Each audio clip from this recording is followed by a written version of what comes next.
Hello दोस्तों, कैसे हैं आप सभी। मैं सूरज यादव आपके अपने ही YouTube channel study mega point में आपका बहुत बहुत स्वागत करता हूं।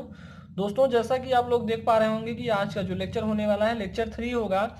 इसमें हम आप लोगों को आज बताएंगे कॉम्बिनेशन ऑफ रेजिस्टेंस। ठीक है, यानी प्रतिरोधों का संयोजन आप कितने प्रकार से कर सकते हैं, इसके बारे में आप लोगों को हम बताएंगे। ठीक है, तो जैसा कि आप लोगों को दिख रहा होगा, प्रतिरोधों का संयोजन हम दो प्रकार से करते हैं, एक श्रेणी क्रम होता है, एक समांतर क्रम होता है। ठीक है, तो इन सभी चीज़ों के बारे में आप लोगों ने सुना होगा कि प्रतिरोध होता क्या है। प्रतिरोध अगर आप लोग नहीं जानते हैं तो आप लोग जाके इसके पहले वाले यानी फर्स्ट लेक्चर को देखेंगे तो आपको सारी जानकारी मिल जाएगी।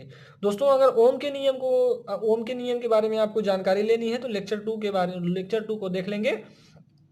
ओम के नियम में जो जो भी चीज़ें आपको अभी तक न समझ में आई हो वो सारी चीज़ें समझ में आ जाएंगी। ठीक है, तो आज के लेक्चर में हम बात करेंगे दोस्तों कि जो प्रतिरोध का संयोजन होता है वो कितने प्रकार से किया जाता है, तो इसके बारे में हम आज जानकारी देंगे आपको। ठीक है, तो चलिए दोस्तों, आज के लेक्चर को हम स्टार्ट करते हैं। ठीक है, तो आज के लेक्चर में हम आप लोगों को बताएंगे कि जो प्रतिरोध होता है उसका संयोजन किया जाता है तो कितने प्रकार से किया जाता है। दो प्रकार से।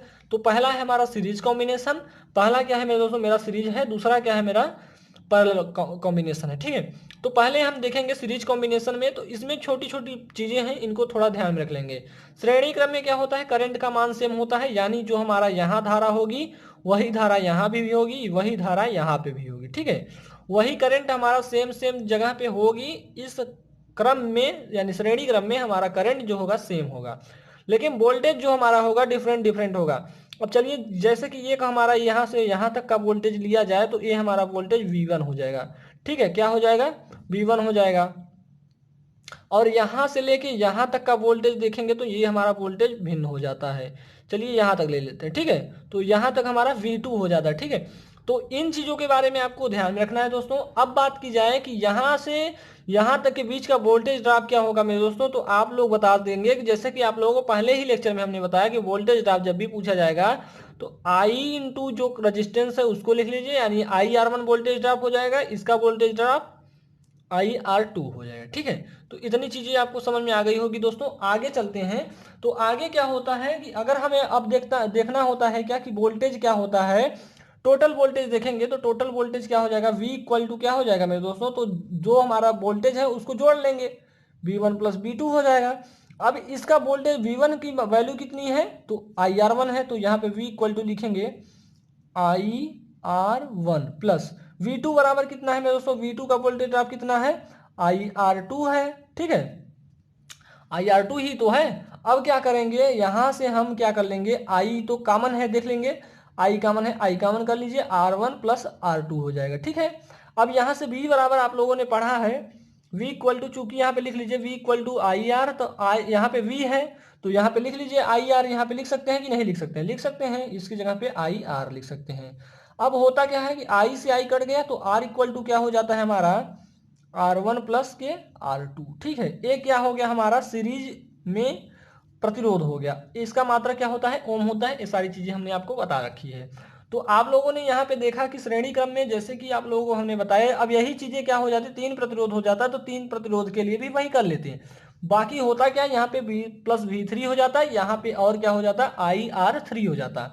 चीजों को हम जोड़ लेते हैं, यानी हमारा सीरीज में तो पता हो गया कि क्या होता है।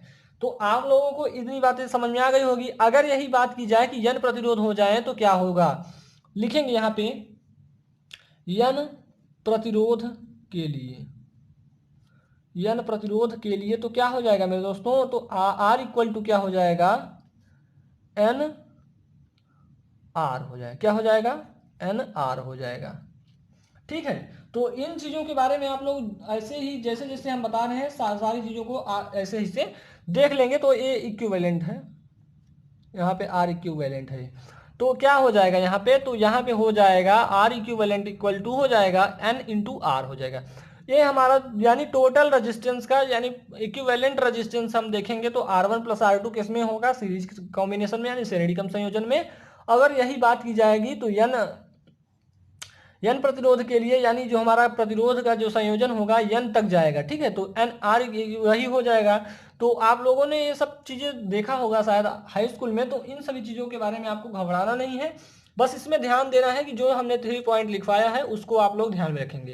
क्या क्या है अब देख लीजिए। श्रेणी क्रम में करंट का मान क्या होता है, सेम होता है। तो आप लोगों को जैसे कि बताया कि यहाँ से गई करंट यहाँ पे सेम हमारी आ जाती है। इसमें क्या डिफरेंट होता है, वोल्टेज। तो यहाँ पे वोल्टेज देखेंगे V1 है V2 है, ठीक है। अब आ जाइए यहाँ पे इस वाले में देख लीजिए, इस क्रम में प्रतिरोध का इफेक्टिव प्रतिरोध क्या होता है, बढ़ जाता है। यानी जैसे ही हम प्रतिरोधों को जोड़ेंगे तो उसका इफेक्टिव रेजिस्टेंस क्या हो जाएगा, बढ़ जाएगा। सिंपल सी बात है। अब दूसरा हमारा आता है मेरे दोस्तों पैरेलल कॉम्बिनेशन। क्या आता है, पैरेलल कॉम्बिनेशन में क्या होता है, इसमें भी सारी चीजें वही होंगी लेकिन थोड़ा सा डिफरेंट होगा। चलिए आ जाते हैं पैरेलल कॉम्बिनेशन। चलिए इसको भी हम देख लेते हैं, ठीक है। तो इसमें होता क्या है दोस्तों, इसमें अब देखेंगे तो हमारा करंट क्या हो जाएगा, डिफरेंट डिफरेंट हो जाएगा। क्या होगा, करंट हमारा क्या होगा, भिन्न भिन्न होगा। इसको थोड़ा भी लिख दे रहे हैं आपको, ठीक है मेरे दोस्तों। करंट क्या होता है इसमें, करंट इसमें करंट का मान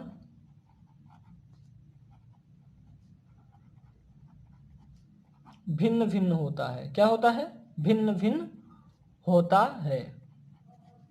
लेकिन हमारा वोल्टेज क्या होता है, इसमें वोल्टेज सेम होता है। क्या होता है, वोल्टेज सेम होता है, यानी वोल्टेज हमारा समान होता है, ठीक है।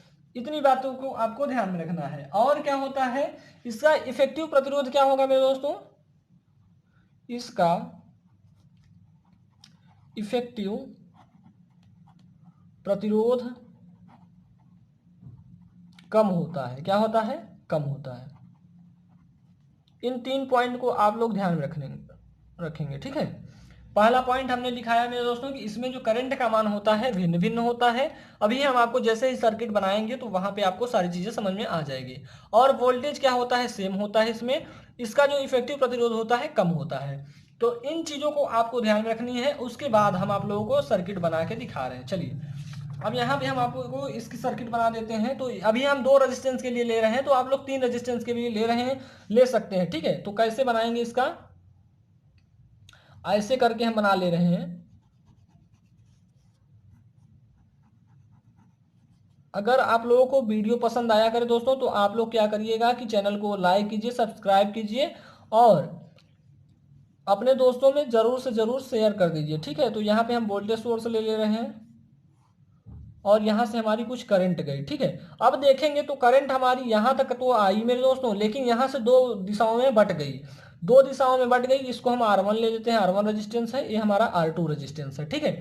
2 दिशाओं में बट गई। अब क्या होता है, इसमें हम क्या करते हैं, I1 करंट ले लेते हैं, इसमें हम करंट को बांट के I2 कर देते हैं।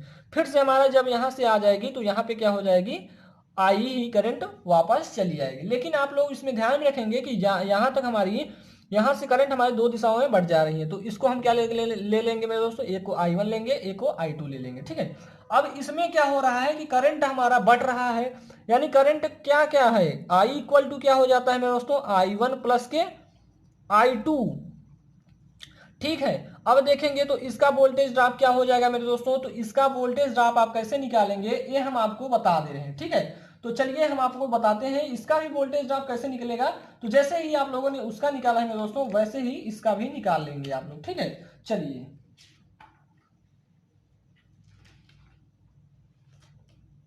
चलिए निकाल लेते हैं, ठीक है। तो इसका वोल्टेज ड्रॉप क्या हो जाएगा मेरे दोस्तों, तो यहां से हम निकालेंगे तो इसका हो जाएगा, V अपान के R1 हो जाएगा इसका वोल्टेज ड्रॉप। और यहां पे हो जाएगा हमारा यहां से यहां तक का पूरा, तो इसका हो जाएगा V अपान के R2, ठीक है। अब इसी वाले समीकरण में हम इसको रख देंगे, यानी जो हमारा ये वोल्टेज ड्रॉप निकला है इसका, ये सारी चीजों को हम यहाँ पे रख देंगे, ठीक है। इसका अब हमें क्या करना है, जो चीजें हैं इनको इसी में रखना है। I इक्वल टू क्या हो जाएगा मेरे दोस्तों, V अपान के R1 हो जाएगा प्लस के यहाँ पे क्या हो जाएगा, V अपान के R2 हो जाएगा, ठीक है। अब क्या करेंगे, यहां से देखेंगे आप लोग तो V कॉमन है कि नहीं है, तो V कॉमन कर लीजिए। 1 अपान R1 हो जाएगा प्लस के 1 अपान R2 हो जाएगा, ठीक है। आगे क्या हो जाएगा, अब आप लोगों ने पढ़ा है V equal to I R, तो यहाँ पे I इक्वल टू दिया है तो V अपान R हो जाएगा, यानी I इक्वल टू, ठीक है। इन चीज़ों को आपको ध्यान में रखना है, ये चूंकि लिख लेते हैं। अब आगे क्या करते हैं, यहीं पे इन चीज़ों को पुट कर देते हैं, v अपान आर हो जाएगा यहाँ पे, और v यहाँ पे हो जाएगा 1/r1 प्लस के 1/r2। ठीक है, आगे क्या करेंगे दोस्तों, यहाँ से v कैंसिल हो जाएगा, तो 1/r इक्वल टू कितना हो जाएगा, 1/r1 प्लस के 1/r2। ये क्या हो गया मेरे दोस्तों, ये पैरेलल कॉम्बिनेशन में आ गया। इसका मात्रा क्या हो जाएगा, ओम हो जाएगा। इसको एक तरीके से और लिख सकते हैं, तो r इक्वल टू कैसे, अभी हम आपको दिखा देते हैं कैसे होता है वो चीजें। अब चलिए इसका गुणा कर दीजिए, r1 प्लस के r2 बटे के क्या कितना हो जाएगा, r1 इंटू r2 हो जाएगा। इतनी चीजों को ध्यान रख लेंगे। r इक्वल टू निकाल लेंगे तो क्या हो जाएगा, r1 इंटू r2 बटे का r1 प्लस r2। ठीक है, चलिए इसको तो हम इतना कर लिए, ये हमारा हो गया ओम। आप लोग इससे डायरेक्ट रख के निकाल सकते हैं, इसमें कुछ भी गुणा वुणा नहीं करना, मतलब भाग नहीं करना पड़ेगा। जैसे कि यहाँ पे रखेंगे तो कुछ आप लोगों को कंफ्यूजन हो सकता है, लेकिन इस वाले फार्मूले में रखेंगे तो जरा सा भी कंफ्यूजन नहीं होगा। अब इसमें भी क्या करते हैं, ये आर इक्विवेलेंट है मेरे दोस्तों, क्या है, आर इक्विवेलेंट है। चलिए अब आप लोगों को एक चीज और निकाल के मैं दिखा दे रहा हूं कि यन प्रतिरोध के लिए, यदि ये समांतर क्रम में एन प्रतिरोध के लिए, समांतर क्रम में एन प्रतिरोध के लिए क्या हो जाएगा मेरे दोस्तों, आप लोगों को बताना है। तो एन प्रतिरोधों के लिए क्या हो जाएगा, आप लोग बता सकते हैं मेरे दोस्तों। तो एन प्रतिरोधों के लिए क्या हो जाएगा, एन अपान आर होगा कि नहीं होगा, या आर अपान एन होगा कि नहीं होगा। ठीक है, आर इक्विवेलेंट बराबर कितना हो जाएगा, आर अपान के एन। ठीक है, यही हो जाएगा एन प्रतिरोधों के लिए। ठीक, तो इसमें आप लोगों को दोस्तों इतनी जानकारी लेनी थी। इसमें आपको यह, आप लोग क्या करेंगे, इसको एक बार देख लेंगे, उसके बाद जहां पे जो चीजें नहीं समझ में आएगी उसको हम आप लोगों को बताएंगे। तो आज आप लोगों को क्या बताया गया दोस्तों, आप लोगों को बताया गया प्रतिरोधों का संयोजन कितने प्रकार से किया जाता है। तो प्रतिरोधों का संयोजन दो प्रकार से किया जाता है, पहला हो जाएगा सीरीज कॉम्बिनेशन, दूसरा हो जाएगा पैरेलल कॉम्बिनेशन। सीरीज कॉम्बिनेशन में क्या होता है दोस्तों, तो इसमें क्या होता है, करंट सेम होता है, लेकिन वोल्टेज क्या होता है, डिफरेंट डिफरेंट होता है। इसमें इफेक्टिव प्रतिरोध क्या होता है, अधिक होता है। ठीक है, ये हमारी बात हो गई सीरीज कॉम्बिनेशन की। अगर पैरेलल कॉम्बिनेशन की बात की जाएगी तो पैरेलल कॉम्बिनेशन में हमारा होता क्या है कि करंट जो होता है हमारा डिफरेंट डिफरेंट होता है, और वोल्टेज जो होता है हमारा सेम होता है। ठीक है, उसका इफेक्टिव रेजिस्टेंस क्या होता है, कम होता है। इतनी बातें आपको ध्यान में रखनी है। और सीरीज कॉम्बिनेशन में क्या करना है मेरे दोस्तों, सीरीज की बात की जाएगी तो are equal to R1 plus के R2 कर लेंगे। इसमें आप R3 भी कर सकते हैं, जितना भी प्रतिरोध हो ऐसे ऐसे हम डाट डाट कर सकते हैं। ठीक है, अगर हम पैरेलल की बात करेंगे तो 1/R इक्वल टू कितना हो जाएगा, 1/R1 प्लस के 1/R2 प्लस के 1/R3। ये तो किसके किसके लिए हो जाएगा, 3 रेजिस्टेंस के लिए। ठीक है, अब हम बात किए थे कि दोस्तों यहाँ पे एन प्रतिरोध हो जाएगा, तो यार इक्विवेलेंट कितना हो जाएगा, एन इंटू आर हो जाएगा। और वही यहाँ पे बात की जाएगी तो दोस्तों यहाँ पे आर इक्विवेलेंट कितना हो जाएगा, इसका आर अपान के एन हो जाएगा। तो इन चीजों को दोनों को ध्यान में रखना है आप लोगों को। तो जैसे कि दोस्तों आप लोगों को बताया था कि हम रिवीजन भी करवाएंगे, तो रिवीजन भी आपका हो जाएगा आज। तो इसके पहले वाले लेक्चर में हमने आपको बताया था, हर पहले वाले लेक्चर को हम रिवीजन कर लेंगे। इसके पहले हमने आपको बताया था ओम्स लॉ। ओम्स लॉ में आपको क्या बताया गया था दोस्तों, आप लोगों को एक सर्किट बनवाई गई होगी जो कि कुछ इस प्रकार होगी। ठीक है, कुछ इस प्रकार होगी, हमारा रेजिस्टेंस आर होगा, इसमें करंट आई फ्लो हो रही होगी, और इसका जो वोल्टेज होगा वो वी होगा। ठीक है, और इसका जो वोल्टेज ड्रॉप होगा आई आर होगा, ये तो आपको पता ही होगा। ठीक है, ये आपको पता ही होगा। चलिए अब हमने कहा था दोस्तों इस करंट के लिए हमारा क्या होगा और इस वोल्टेज के लिए हमारा क्या, इन चीजों को आप लोगों को ध्यान में रखना है। ठीक है, तो इसके लिए आई प्रोपोर्शनल टू क्या होता है, वी होता है, और इसके लिए क्या हो जाए, वोल्टेज, ये हमारा करंट सोर्स है, ये हमारा वोल्टेज सोर्स है, तो करंट सोर्स के लिए आई प्रोपोर्शनल टू वी हो जाएगा, और इसके लिए क्या हो जाएगा, वी प्रोपोर्शनल टू आई हो जाएगा। इन दोनों के लिए हम आप लोगों को कंफ्यूजन में नहीं डालेंगे। यहाँ पे क्या होगा, वी प्रोपोर्शनल के आई नहीं होगा दोस्तों, इस चीज को ध्यान में रखेंगे, और यहाँ पे आई प्रोपोर्शनल टू वी नहीं होगा, इस चीज को आप लोगों को ध्यान में रखना है। तो हमने क्या बताया था, वी डायरेक्टली प्रोपोर्शनल क्या होता है, आई होता है, वी इक्वल टू क्या होता है, आई इंटू आर होता है। ठीक है, और इसके लिए क्या बताया था हमने मेरे दोस्तों, ये भी क्या होता है, अगर यहां से भी देखेंगे तो आई प्रोपोर्शनल टू क्या हो जाता है, वी अपान के आर हो जाता है। ठीक है, यही चीज हम आपको बताए थे अगले वाले लेक्चर में, और इसके लिमिटेशन के लिए भी बताए थे कि ओम का जो नियम होता है एसी और डीसी दोनों पे कार्य करता है।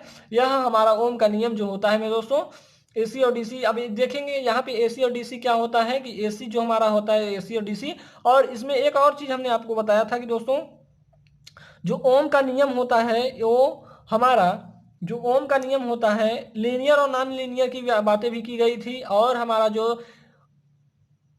जो चीजें थी उनके बारे में हमने आप लोगों को बताई थी, जैसे कि हमारा अपघट्य हो गया। वैद्युत अपघट्य के लिए हमारा यानी क्या, अब वैद्युत अपघट्य जो होते हैं उसके लिए ओम का नियम लागू नहीं होगा। तो इन सभी चीजों के बारे में हमने आप लोगों को बता दिया। इसका जो मेन इंपॉर्टेंट था मेरे दोस्तों यही था आपका, बस इसके आगे कुछ नहीं था। ओम का नियम डायरेक्टली प्रोपोर्शनल टू वी होता है। ए आई आई जब करंट के लिए लेंगे तो आई प्रोपोर्शनल टू वी होगा, वोल्टेज के लिए लेंगे तो वी प्रोपोर्शनल के आई होगा। चलिए दोस्तों, तो आज के लिए इतना ही, मिलते हैं आपसे नेक्स्ट लेक्चर में, तब तक के लिए जय हिंद जय भारत।